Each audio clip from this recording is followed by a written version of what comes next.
called Reborn. And if you look, you see that the paperback has a line through it because it's no longer on the market. This was my very first book that I published back in 2012, and I worked so hard on that book. This book took me 7 years to write, of editing and going back over it and again and again and again, giving it to an editor. She got it back to me, 432 pages. And look at that. 2-star reviews, 2.5-star reviews, 2 ratings, hardly any sales. The publisher made more money on my book than I did. And that was how that went. Now, I'm going to show you something. It's a little embarrassing, but this was the very first review that I got on my book. 2 stars, and it really just kills my book and my story. And, you know, this was probably the most discouraging review I've ever received. This person took the time to even send me an email about how bad they thought my book was.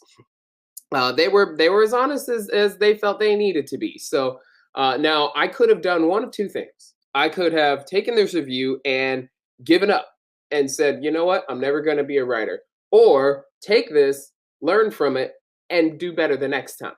So I decided to take it and learn from it because writing is a passion of mine. It's always been a passion of mine. My life was saved by an author, among other people. But you know, I was heading down a dark path, if not for an author. So I knew the power of writing. And if I could just get this right, if I could just create something that readers can't put down, or at least the next 3 reviews that I got weren't reviews like this, I felt like I would have stumbled onto something. So I spent the next few years studying what made readers and even people who go to movies and television shows watch those shows. At that time, I believe Scandal was the big TV show, and I forget which book was popular. Maybe Twilight was popular back then. But Scandal, How to Get Away with Murder, shows like that, I would sit down and I would study those shows. Not necessarily for the content. I mean, the content was great anyway. I mean, had a couple of my favorite actresses in it. But really for what made me want to sit down and keep watching and binge it. What made it binge worthy, or what made it a page turner? And so I studied for 3 years. I got back to work and I wrote my next book. Now, this one is called The Narrow 3. It is available on Amazon. And 3 years later, about a fourth of the size of the book, and look at those reviews. It went bestseller overnight when I published it. And I even did a new promotion here 2 weekends ago, and I'm going to show you the results from that later on in the webinar. But these were some of the reviews that I got from that book.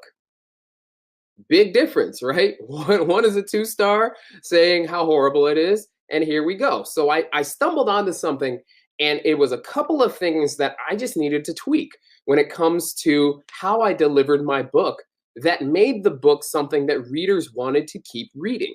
And as we go through, I'm going to give you those things and a couple of tools that you can take away today to improve your writing drastically, to create that page turner, to get reviews like this. Look at that. It says, she was so lost in the story, she burned her dinner. Isn't that our goal as writers? We want to engross them. And I mean, obviously, I don't want to burn this lady's house down. And I did send her a gift card for burning her dinner so she could get some dinner. But like, how wonderful would that be for you if you got a review like this? I was so lost, I burned my dinner. I couldn't put it down. Things like that. Don't we want that for our stories? Yeah. Go ahead and type in the chat. Yeah, if this is what you want for your book, if you want reviews like this and people to be so engrossed in your story that this is what they're seeing. Yeah. Okay, good. Yep, exactly. Yep. It's a dream. Good. All right. So to answer the question, is it really possible for me to write a book readers love? Yes. If I can do it, you can do it. Trust me on that. If I can do it, you can do it. I was just a normal dude who wanted to be an author. Now I help best-selling authors write books. We've had 4, 5, 6 bestsellers in the last year. We've got 3 more people finishing, a couple more who have been on the news. Like, you're going to meet all of those people. But the answer is yes. I am not somebody who was a prodigy, who was born into it. I had to work for it. So if I can do it and make it happen, you can absolutely do it and make it happen.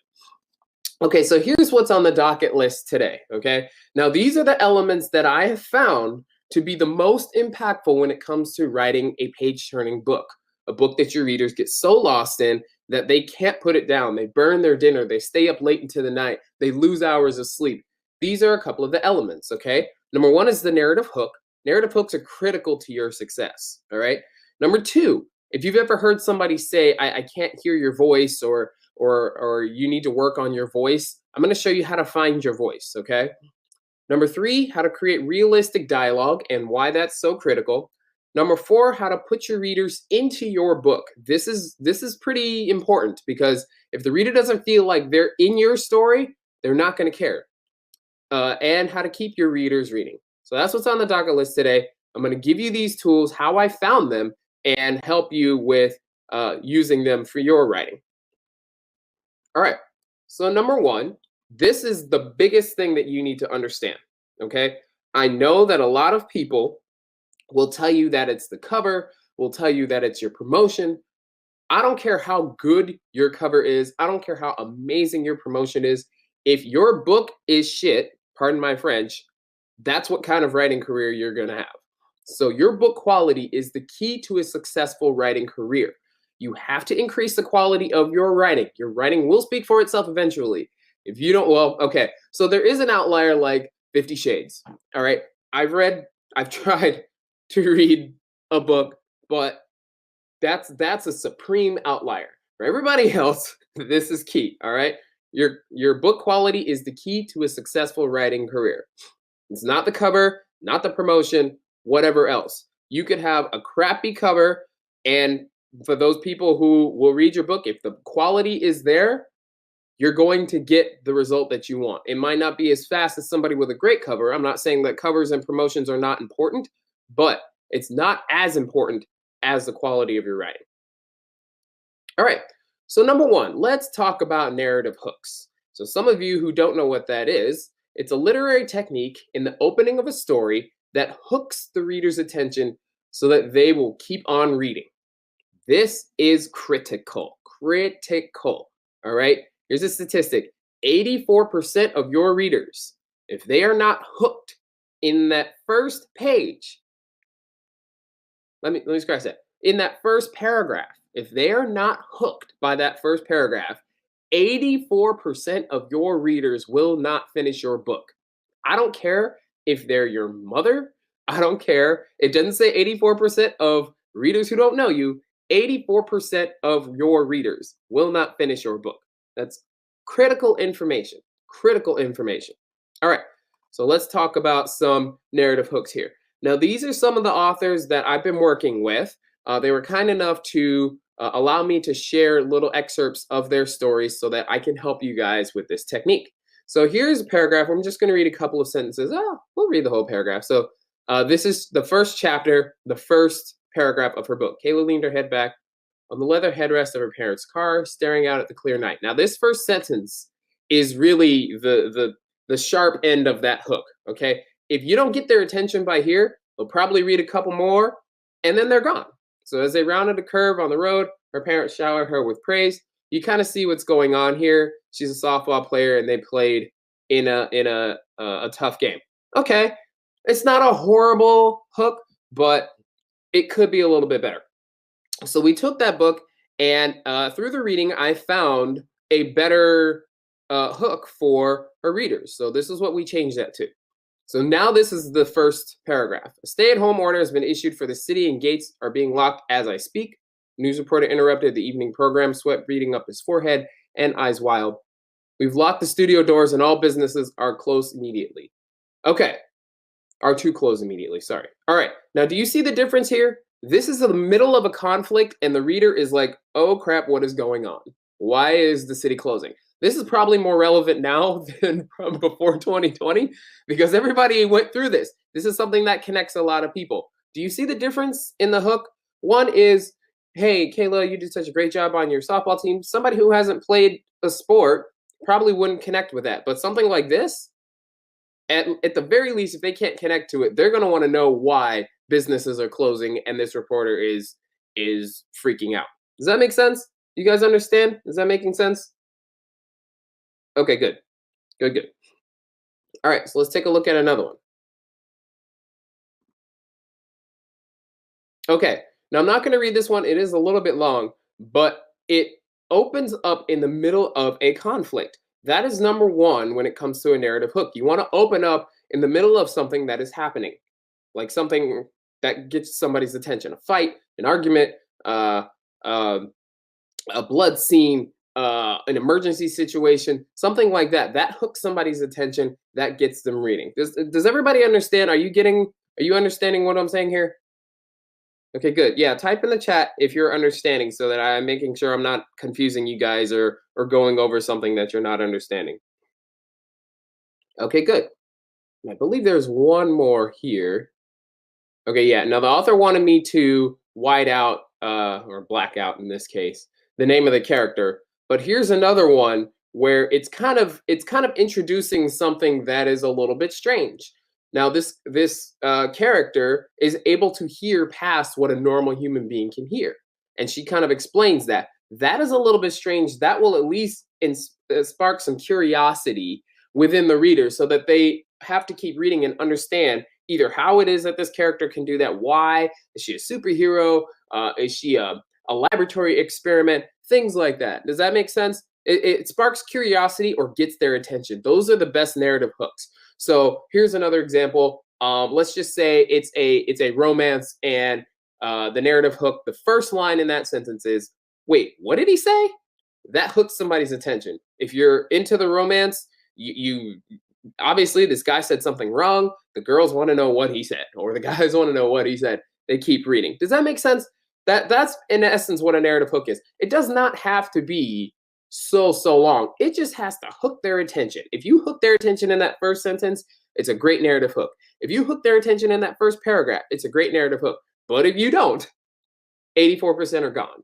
So I want you to understand exactly how important this concept is with this narrative hook. All right. And I believe, yeah. So just to reiterate, 84% of readers will never finish the book if the hook isn't right. Never finish the book.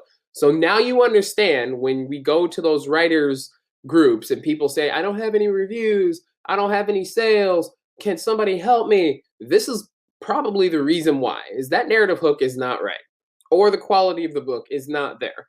They probably published without going through the editing steps. Maybe they paid an editor, but that's not the editing steps that's necessary to have a quality book.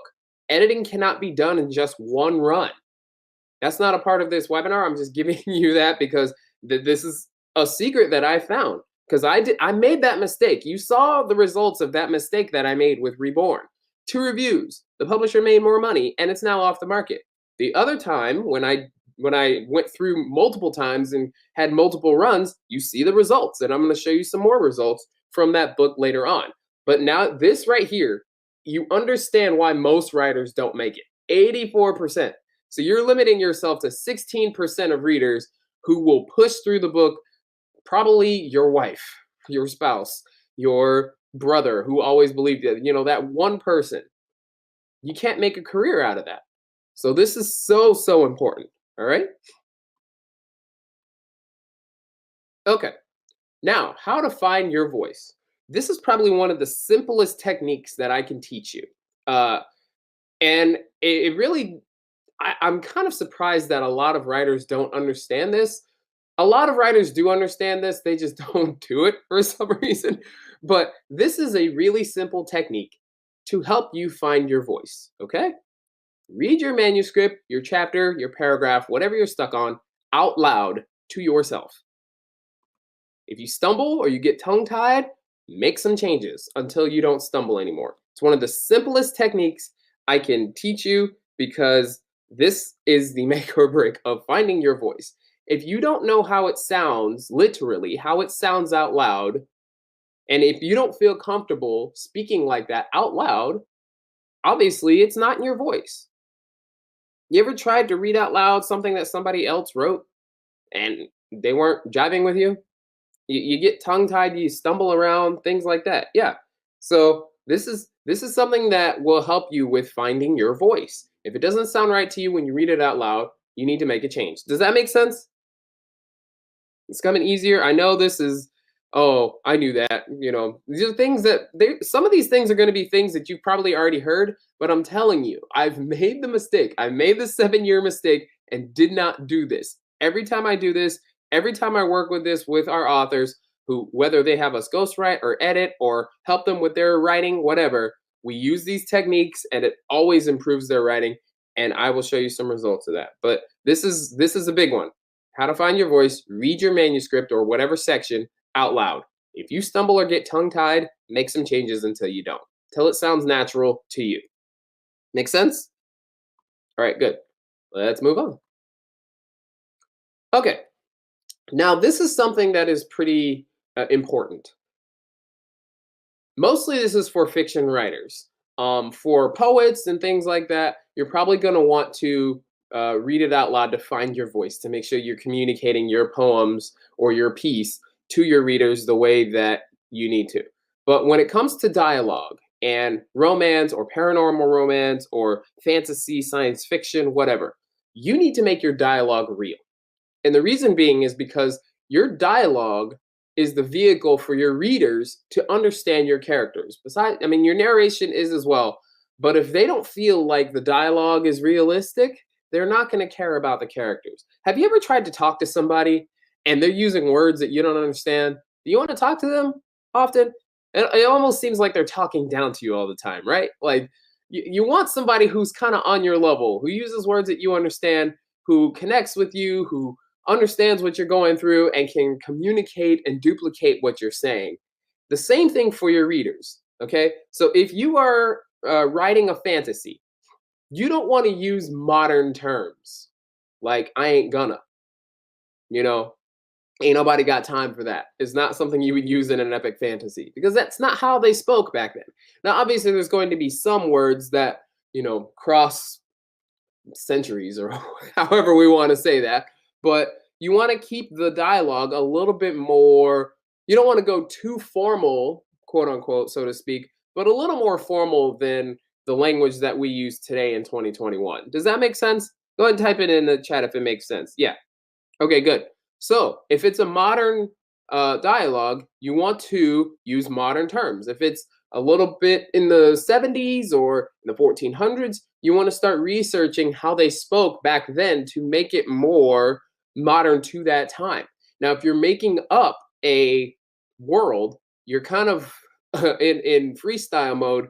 You make the rules, obviously, in that situation. But you want to stay true to those rules. You want to write down those rules and stay true to those rules. You can't have formal in one spot from one character and then informal, same character, different spot in the book, same time period. That kind of throws your reader into confusion. Does that make sense? All right, good. So again, read your dialogue out loud. If you stumble or get tongue-tied, make changes. Same thing with finding your voice, right?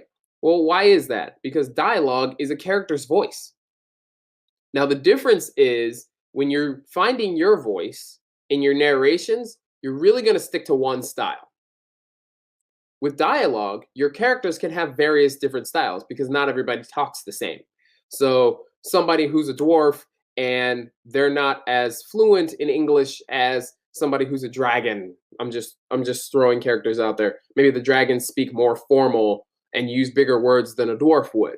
But you want to make sure that you're not getting tongue-tied when you're speaking as the dwarf out loud. If you do, make changes until it's natural. Because somebody who's speaking and has been speaking for a long time won't really get tongue-tied often. Does that make sense?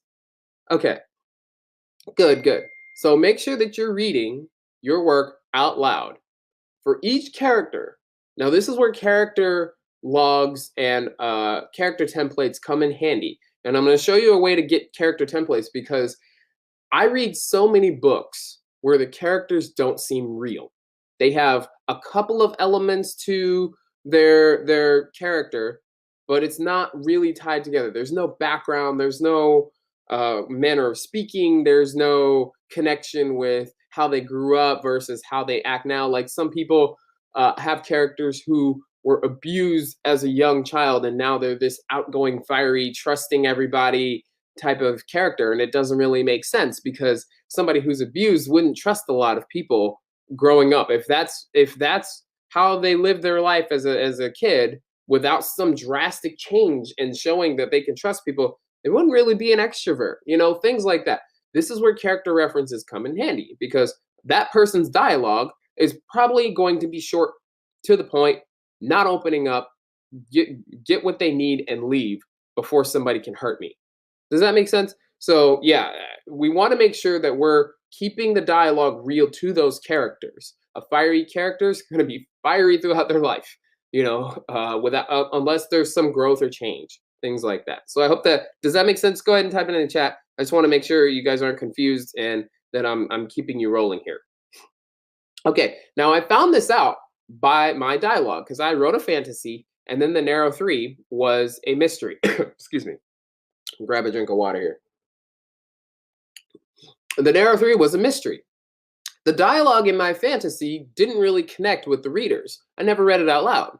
But with the Narrow Three, I read all of my dialogue out loud, the whole book out loud, multiple times, each time I went over it. When I got tongue-tied, I would make a change. And you saw those results. So we're going to move on here, but I hope that makes sense to you guys. And if not, just go ahead and type a question in the chat, and I will try and answer it here as we get towards the end of this webinar. Okay, now here's an example of the dialogue. So we've got two characters here talking. This is from the Narrow Three.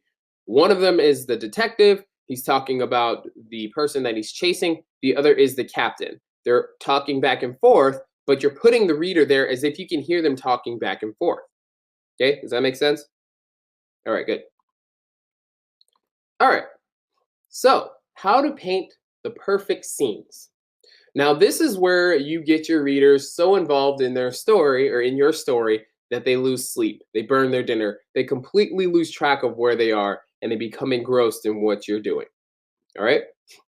So this was a little trick that I learned through my mistakes and my studies, is to only describe up to 3 sensory details and allow the reader to fill in the rest in their minds. Now, this does 2 things. Number 1, you're allowing the reader to have their own authentic experience because not every reader is going to experience the same things in their lives. Some readers never leave a certain city, so they don't know what it's like outside of that city. So they're going to just put in things based on what they have experienced. Some readers have been everywhere. And so when you describe those things, they're easily going to be able to put themselves into the scene. What you don't want to do is kind of tell the reader how to read.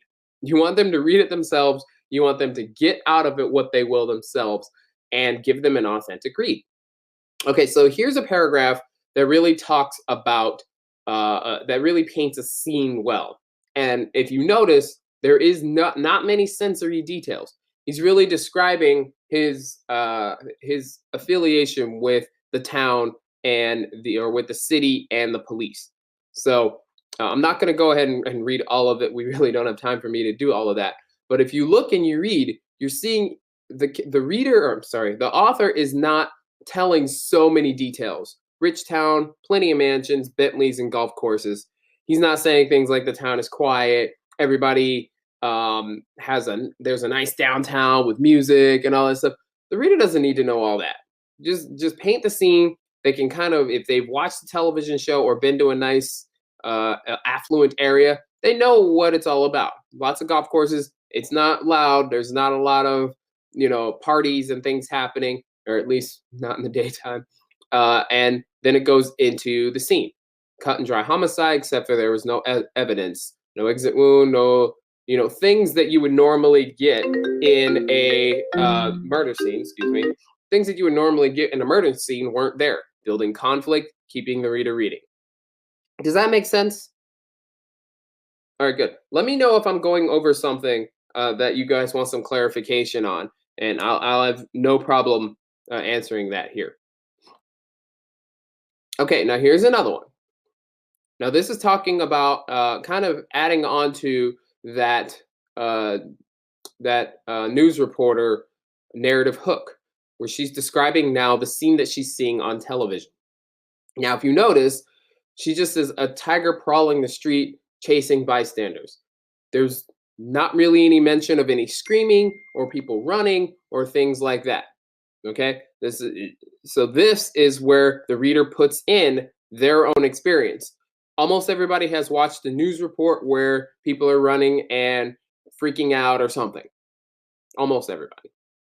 Okay, this is how to paint the scene. The reader's going to put the rest in their minds and keep it authentic to them. That's how they do that. All right, now how to keep your readers. This is so important. Besides that narrative hook, you have to keep your readers reading your book. You can't just give them a narrative hook and then the rest of the book is crappy. This is why everything that I've taught you here so far kind of builds on the next thing. So we talked about the narrative hook. Then we talked about your voice. Then we talked about your dialogue. And then we talked about painting the scene. Now we're talking about how to keep them so you're building on, got them hooked, found the voice, dialogue is realistic. Now we got to keep them going in the story. Okay.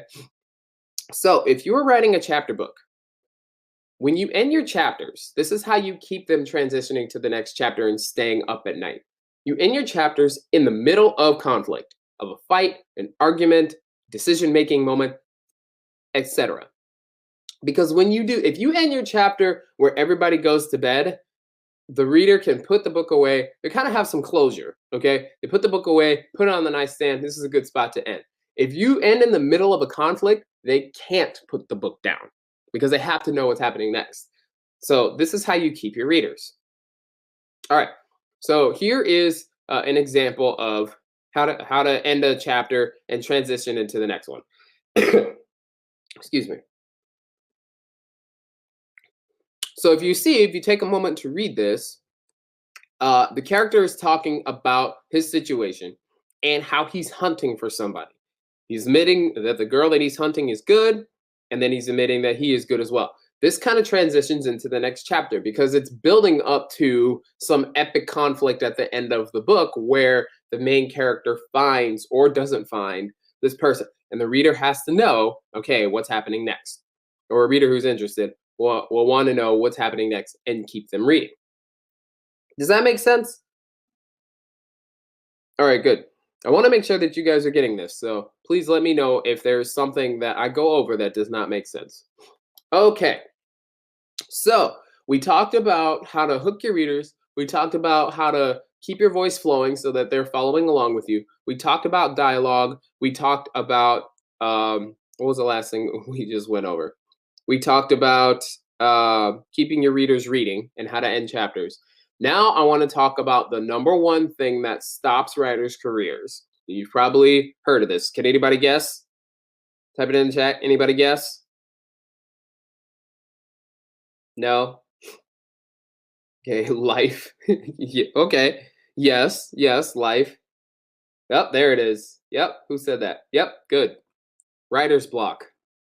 Writer's block is a phenomenon experienced by writers that is best described as an overwhelming feeling of being stuck in the writing process without the ability to move forward and write anything new. The number one career killer for writers.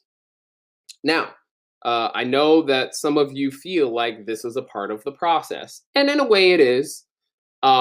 It's really defined as something else, but in a way, yes, it is a part of the process because you can't get writer's block if you don't write, right? Well, this is really an artistic thing because a lot of artists deal with their own version of writer's block. This is just what we've called it for our field. So as a musician, my muse is gone. For an artist, the canvas isn't talking to me. For a sculptor, I'm not seeing the sculpt or the statue in the marble or whatever it is, So all artists and creative people deal with their own version of writer's block. Now, here's the thing about it. There is a cure for writer's block. There is a cure for writer's block. And in our program, the WIP Completion Initiative, I have created 2 videos to help you with writer's block because there's multiple things that stack on top of you that stop writer's block or writers from finishing up their stories. Okay? Couple of things. Number one, maybe you're dealing with somebody who's invalidating you. Your grandma who's telling you, oh, you're never going to finish that book. Your mom, your spouse who's telling you, don't waste your time. You should get a real job. things like that. Even though some people do disregard those things do stack on top of you, especially if it's somebody that you respect. So how do you knock that out? Well, the video describes that. Another thing is maybe you've been staring at the computer too long. You know, for those of you who don't have anybody invalidating you, you're going, and then all of a sudden you hit a rut. The characters don't talk to you anymore. You're not having the dreams, blah, blah, blah, blah, whatever it is. No invalidation, but you just hit a rut and you can't seem to get over it. Yes, that can be overcome as well. And in the video, in this program, the WIP Completion Initiative, there's 2 videos that will describe how to overcome both of those so that you never have to worry about writer's block again. But it is the #1 career killer. And if you don't stop this, if you don't overcome this, I don't care how lofty your dreams are, you will never finish a book. So it's really important for you to knock this part out of your career, all right? Okay, now let me talk about a couple of our authors here. All right, this is Tyler Edwards. His book, The Outlands, came out early last year. Look at these reviews that he got. Now, this is somebody who had been stuck for a year and a half, 2 years, for 2 years when I got a hold of him. If I remember correctly, I think his wife bought or wanted us to edit his book in like Christmas for two years ago or something like that. And then he got stuck. And I kept nudging him, and he finally published. And these are the reviews that he got after we used these principles to edit his book. We used these principles to give him some suggestions, and he made the changes. We did the cover. These are the reviews that he got. Okay, so these things do work. For those of you who are still on the fence and you think, well, that works for you, JK, and maybe those other authors, I'm going to show you a couple here. And this next one coming up, this is one that I want you guys to pay attention to. But this does work. If you apply the right principles and do things the correct way, and don't just willy-nilly and try to cut corners and all that stuff. If you do it the right way and you apply these things that I'm telling you about, it will work. You will have reviews like this. Okay? And here's what he said about his experience with us. Okay. Now this one is probably my prized work, one of my prized possessions, so to speak, or one of my prized works. This is Jim Toner. You see the date there. That is not even 3 years ago. He had sent a book, and I was straight up with him about the quality of the book. And this was the review that he posted on the website or on the Facebook page. Okay. So I reached out to him and I talked with him about what his goals were, what he wanted to do, and how we could make a change. Okay. Fast forward. This is his book. And he had us ghostwrite it for him. So we use the principles that we have here. This is his book. This is from April of this year. Look at that review. So he went from, I will work on something else. This is the same story, Summer Danger. I will work on something else. We pushed him through it. We got him through it. We ghostwrited the book using these principles that I taught you. And look at that review. I'm telling you, you guys, if you just apply the principles the right way, it will work for you. You will have readers raving about your book. Okay? All right. Now, you remember those results that I talked about earlier in the webinar? I wrote the Narrow 3 almost 7 years ago. Oh, I'm sorry, 6 years ago. It's 2021 now. Okay? I did this. This is from this year, 2021. I ran this promotion in early April over a weekend. Look at those results. 731 Kindle downloads and 3 paperbacks ordered from one weekend, 9, 10, 11. And that was the promotion. And it trickled up from look at that. I mean, the results are right there. The results are right there. If you do this, this could be you. I'm telling you. Amanda Fasciano is another author. She went. Now, obviously, I'm not going to charge you $86.50. I mean, who can afford to do that, especially with COVID times right now? Okay. But I want to ask you something. Can I ask you a question really quick? If all this program did was give you results like this, would it be worth it to you? If all it did was get you readers who are raving about it, who are telling you that the next story, count them in on the next story, who are saying that it blew them away, they burned their dinner.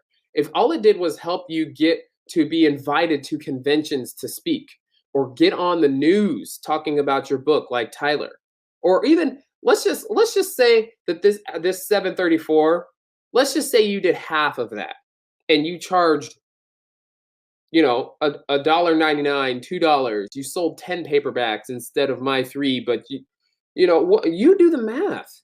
If all it did was that and allow you to not only be able to support your writing, have readers who loved what you produced, and change somebody's life. Maybe a reader needs your book. Would it be worth the $8,600? I think so. I think it would be worth that because I know the power of writing. I know how powerful this written word can be. This is how you create change in the world. This is how you make billion-dollar industries like the film industry. All of that, every single Iron Man, every single 50 Shades, it all started with you where you are right now. And I'm not saying that you're going to get $8 billion, but you can get 700. You can get these kind of reviews. You can start your career off on the right foot and be able to keep writing and support your families. If it just changed your life like that, would it be worth $8,600? Would you invest $8,600 if you could get results like this? Now, obviously, I'm not going to ask you to spend $8,600 with us today. Actually, there's a new special that we're running. If you scroll down, you're going to be able to try this program absolutely free. You're going to have access to everything as if you were a part of the program. You can download the Author's Essential Writing Pilot. You can check out the How to Knock Off Writer's Block Part 1 and 2 for those of you who are stuck or you're worried about getting stuck. You are going to have access to a one-on-one chapter analysis with one of our mentors. It is going to be just like you are a part of the program for free. If you don't like the program, no strings attached, we don't charge you anything, no problem. You just say, I don't like it, I don't see the value in it, and you move on. If you do like it, now you know what it's going to be like going in. So you're going to know exactly what to expect from us. You're going to be able to work with us one-on-one, and your book is going to be created in record time because that's just what we do here. So scroll down, check out the Work in Progress Completion Initiative. You're going to see a little button that says Sign Up Now, and we look forward to working with you. Thank you so much for joining us today. Hopefully you learned a ton. This webinar will be available on inside that program that you're going to have free access to for a week. So if you want to rewatch this video, just go ahead and click the Try It Now button, and you're going to have access to that on the other side. I'll be checking out the chat box to answer some questions. Other than that, thank you guys so much for joining us. Once again, my name is Jonathan. You can call me JK with iFlow Creative. And as always, keep writing and never give up. See you next time.